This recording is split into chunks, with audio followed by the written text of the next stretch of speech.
Hello again, everyone, and welcome back to My Two Cents. Today I am strictly talking about Transportation Secretary Sean Duffy. Sean Duffy chose to take the job as Transportation Secretary when Trump appointed him. Sean Duffy also chose not to do his job fully and to the best of his abilities when Sean Duffy chose to do a reality show. Now, we all know if Pete Buttigieg, who was considered DEI hire by the Trump administration and everyone on the right because he was gay, if Pete Buttigieg had done a reality show with him and his husband and their kids, the right would have had a literal meltdown over it. There would have been massive outcry. They are absolutely silent about Sean Duffy not doing his job as Transportation Secretary to devote his time to a reality show that we don't need. Seriously, we have way too many reality shows as it is. Why do we need one of the Transportation Secretary? Second point with that is the TSA shutdown. We have had a 44-day long shutdown from the TSA agents not getting paid and having to go to work. With gas prices rising, not being able to cover food and gas to get to work. Some of them were sleeping at the airport so they wouldn't have to drive. I mean, it was bad. And Sean Duffy was meanwhile filming his reality show and not taking care of these TSA agents. And all the Democrats were asking to end the shutdown was no illegal warrants and for ICE to remove their masks. It doesn't seem like a big ask for people who are supposed to be policing to go without masks. If somebody came up to you in the street with a mask on, would you be willing to go with them? No. And that was the problem. That is the problem with what I call Gestapo because of their tactics, wearing masks instead of showing their faces. But I mentioned the fuel costs. You know, this also goes to the bigger part of the administration. So I guess I'm not going to talk solely about Sean Duffy, but it brings me to this next point. Trump started this unjustified war. If you recall, his head of the National Terrorist Counter Unit or National Counter Terrorist Unit said a week after he quit that the war in Iran was unjustified. By Trump's own statements, the war was unjustified because 8 months prior to the war, Trump said he obliterated Iran's nuclear program. So if they had no nuclear program, why were we attacking them because of a nuclear program? Also, we had Obama's deal in place that Trump tore up that prevented them from having a nuclear program, prevented them from enriching the uranium. So that was another issue that Trump brought up. But when the former head of counterterrorism said that it was an unjustified war, what did Trump say in retaliation? Oh, he's weak on security. Here's the thing. Trump appointed him. Trump chose him to head a very important he headed a very, very, very important security position. He was head of the counterterrorist unit. There's not much more important in the United States than our counterterrorist unit. They stop threats that are not widely known and before they get started sometimes. So why would you appoint someone who you claim is weak on security to that position? But I think I've discussed that in another video, so we won't go further into that. We will go into the gas prices, though, because Trump promised on day one he would get prices down. He has done the exact opposite. And people are like, well, when Biden was president, you didn't say it was the president who was responsible for the gas prices. Biden didn't start a war. The war is what made gas prices go up. There's also the fact, you can look it up, in 2020, because of his inept handling of COVID and people having to stay home and not drive, gas demand went down to record lows of recent. And with that, the prices went down lower than we had seen in quite some time. Trump went to OPEC, told them reduce supply and increase prices or lose their U.S. military support. That started the prices of gas going back up. And then what happened? Putin attacked Ukraine. Putin, Trump's friend, attacked Ukraine.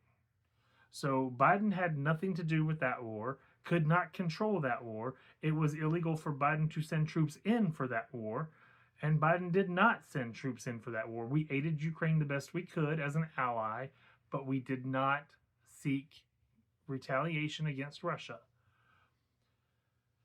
Trump has done nothing to help Ukraine, which he said during the campaign, you'll remember. I will end the war in Ukraine within 24 hours after winning the election and before taking office. The war in Ukraine is still going on. Trump said that we needed to go to war against Iran because of their nuclear program that he obliterated. And that is what has caused gas to go way up again. And there's also now all kinds of questions about the stock market and the insider trading because of Trump starting and stopping this war constantly and the flux it has had on the stock market. So keep in mind, there's a lot of things that a president can do to influence gas prices. There's a lot of things that a president has no control of over gas prices. But this surge in gas prices is completely on Trump. And here's something else to take into consideration. When Biden was in office and gas prices were so very high, and we all agreed gas prices were high while Biden was in office, I never once saw the post office say they were going to add a service charge to cover shipping rates and gas fees. I never saw an airline shut down citing the rising cost of fuel and their loss of revenue as the reason. Those both happened with Trump in the last 2 months of which this war has raged since March 1st. It is now May 12th. No end in sight, even though he says we're in a ceasefire. We keep firing.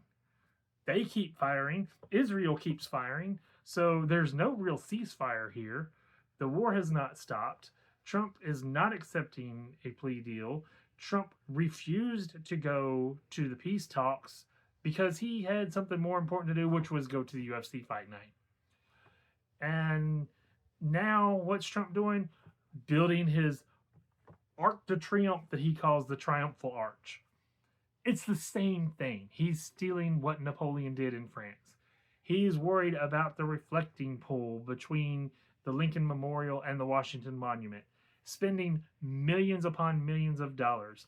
He is now getting Republicans to push for a $1 billion bill to fund the ballroom that does not help anyone in this country and is not needed.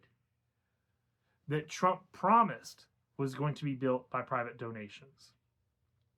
This is the most inept, pathetic, corrupt, criminal, bankrupting regime this country has ever seen. Remember everything in November, because we need to vote out the Republicans and get the Democrats in there to fix what they can, because a lot of this, it's going to take decades to repair the damage Trump has done. Trump is acting like he is never leaving the White House. All these beautifications in D.C. and the building of the ballroom, which he's almost 2 years into his second term. He can't run for another legally. He keeps floating the idea that he's going to run for another term. He is flat out telling you he's breaking the law. So remember this in November. If you want a government who actually works for you again, you need to vote for Democrats. I know that it's terrible that we have a two-party system. I know we need to do better. I know we can't rely on Democrats to be perfect. The problem is Republicans are completely and totally bowing down and kissing the ring of Emperor Orange, as I like to call him, because that's what he acts like. A complete dictator, total fascist.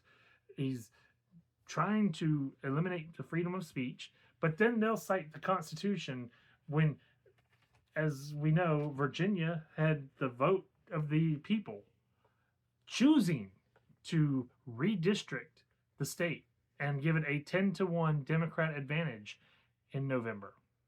The people chose that. They voted for it. Republicans got mad because they lost power in that. And what are they doing? They're forcing themselves on the people. They're not putting it to a vote.